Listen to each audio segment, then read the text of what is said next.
News Channel 5, we're always investigating. So after last night's shooting, we started to dig into what's been a dangerous and deadly summer in Cleveland, especially for kids. News Channel 5's Derek Waller live in Cleveland tonight. And Derek, you looked at the numbers. What did they say?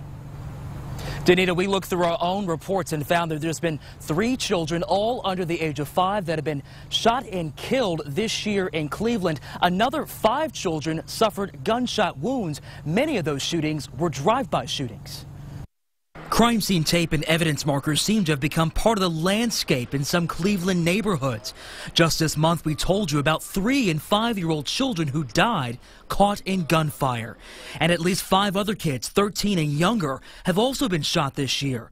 A bullet injured this 9-year-old over a violent July 4th weekend. And in February, News Channel 5 told you about 11-year-old Charles Frett. A bullet grazed his hand while he was home watching TV. I laid down on the bed like this, and then I put my hand up because I was scared, and it went past my hand. All victims of drive-by shootings. We tracked reported drive-by shootings in the city of Cleveland over the last 12 months and put them on this Google map. You can see they kind of span the entire city, but zoom in a little bit, and you'll notice that they're kind of clustered on the east side of town. Cleveland State University criminologist James Chris says that's no coincidence. It needs to be some kind of cultural change. Chris studies the drive-by phenomenon and even wrote a book tackling the issue. We found of more than a couple dozen drive-bys in the last 365 days. The vast majority of victims have been teens and young adults, driven to violence, Chris tells me, due to an unstable home life and concentrated pockets of poverty.